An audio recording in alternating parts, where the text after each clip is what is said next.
Last time हमने ये final equation की थी, ये इंटीग्रेटेड रेट इक्वेशन थी for first order type parallel reaction. यहाँ से हम रिजल्ट्स क्या क्या डिड्यूस करते हैं। This is a straight line with y is equals to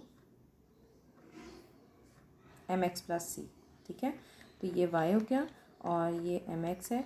c की वैल्यू क्योंकि 0 है तो इंटरसेप्ट वॉन्ट बी हियर, ये चीज़ हो गई t। और ये आपके पास log natural a over a minus X हो गया and the slope gives you k1 plus k2 is equals to slope. ठीक हो गया। यहाँ पर क्योंकि first order oppose by first order है तो आप जब यूनिट्स निकालेंगे तो दैट इज़ पर second.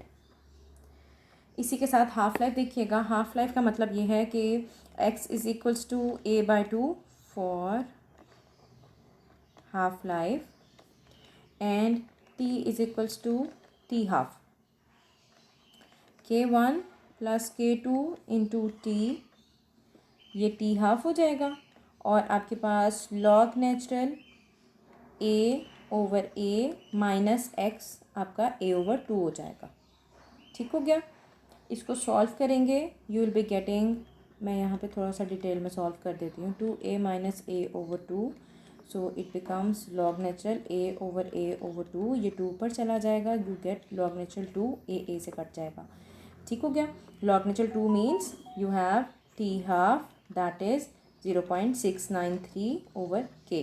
k1 over k2, k1 plus k2 को आप k के इक्वल कंसिडर करके लॉग नेचुरल 2 की वैल्यू निकालेंगे, वो ये आएगी and that is exactly the same value which was for first order reactions।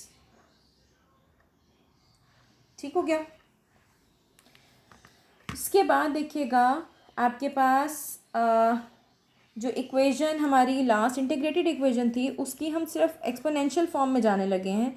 आपकी जो फाइनल इक्वेशन आई थी that was log natural a over a minus x which is equals to k1 plus k2 for 2 reaction parts into T.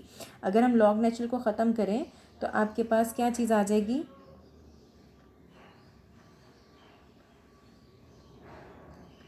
a over a minus x which is equals to exponential k1 plus k2 into t. ऐसे ही anti log ले रहे हैं ना। ठीक है। अच्छा, अगर हम यहाँ पर a माइनस एक्स को ऊपर लाना चाहें, माइनस से दोनों तरफ मल्टीप्लाई करेंगे तो a minus x over a हो जाएगा और आपके एक्सपोनेंशियल में माइनस का साइन चलना शुरू हो जाएगा, that would be k1 plus k2 into T. ठीक है, इसको देखिएगा। अच्छा, a माइनस एक्स हमने किया क्यों है, क्योंकि हमें कंसंट्रेशन ऑफ a चाहिए थी एट एनी टाइम t। तो ये देखिएगा a minus x which is equals to a into E minus k1 plus k2 into T आ गया। ठीक है, a माइनस एक्स आपका किसके इक्वल था, concentration of a was at any time t is equals to a minus x. तो आप concentration of a at any time t लिखेंगे a e minus k1 plus k2 into T. ठीक हो गया। अब इसी तरह से कंसनट्रेशन ऑफ बी निकालनी है जी। कंसनट्रेशन ऑफ बी के लिए आप करेंगे 5, ये जो आपकी इक्वेशन लास्ट आई है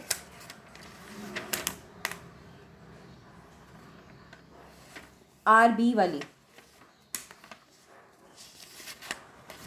आपने पिछली जगह पे रेट ऑफ बैकवर्ड डायरेक्शन निकाला था k1 a माइनस एक्स। ठीक है, इस इक्वेशन के हिसाब से अगर आप अपनी इक्वेशन को रीअरेंज करेंगे तो you will be having concentration of B at any time t into dt which is equals to k1 a minus x। ऐसे ही है, रेट ऑफ बैकवर्ड डायरेक्शन इसी के इक्वल होगा ना कंसंट्रेशन ऑफ B के।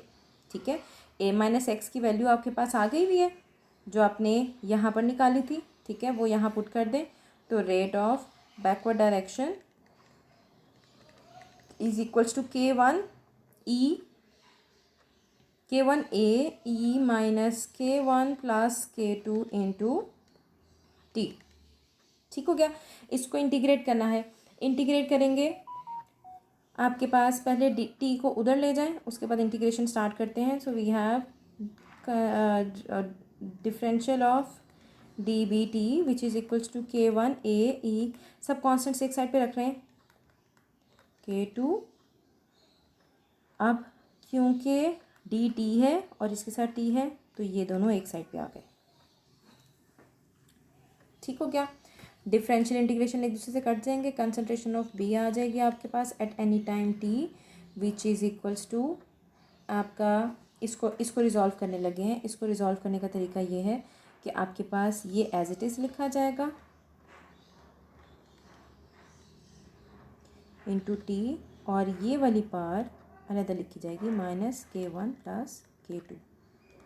ठीक है, ये E raise to power X वाला हिसाब होता है कि E raise to power X over A X के साथ अगर मैं कहूँ तो E raise to power A X over A, ये ए है, ये आपका एक्स है, क्योंकि डी टी साथ लिखा हुआ था तो आपने डिवाइड बाई ए दोबारा कर दिया, तो k1 a multiply by E minus k1 + k2 into T divided by -k1 + k2, so it becomes -k1a over k1 + k2 into e minus k1 + k2 into t plus c।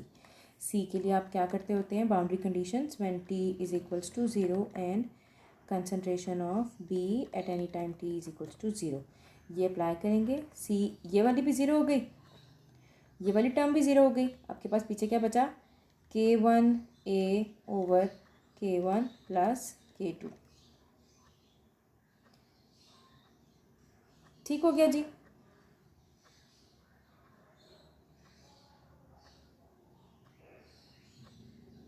आप देखिएगा अगर ये सारी value यहाँ पर आ गई तो इसका मतलब है अगर हम सी को वापस पुट करेंगे तो concentration of b at any time t is equals to -k1a over k1 + k2 into E minus k1 + k2 into t. अच्छा, यहाँ वाला माइनस कहाँ गया, जब आप ई रेज टू पावर यहाँ पर माइनस के साथ ही वाली पावर में 0 लेंगे तो ये इसकी वैल्यू देखिएगा और फिर मुझे बताइएगा माइनस माइनस कैंसिल हुए कि नहीं हुए।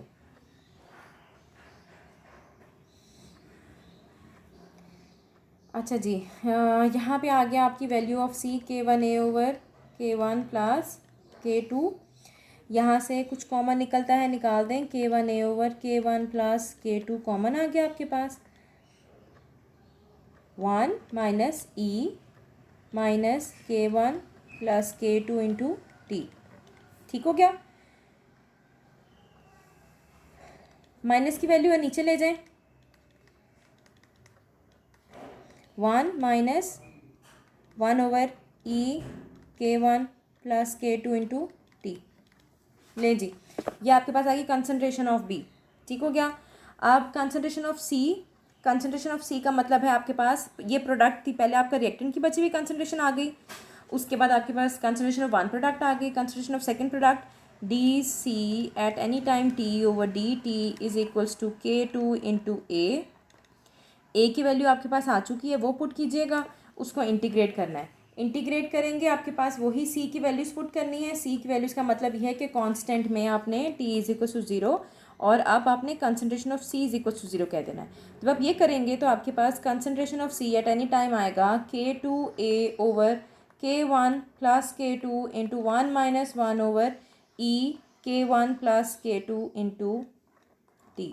अगर आप गौर करें तो सिर्फ यहाँ से k1 और k2 चेंज हुआ है, बाकी सारी की सारी टर्म वही रही है। ठीक है, इट इज़ क्लियर कि कंसनट्रेशंस दोनों की बी और सी की एक्सपोनेंशियली बढ़ेंगी। इसका मतलब ये है कि अगर ए की कंसनट्रेशन एक्सपोनेंशियली 0 नीचे आएगी, जिस हिसाब से बी की बढ़ेगी ऑलमोस्ट उसी हिसाब से आपके पास सी की भी कंसनट्रेशन बढ़ रही होगी।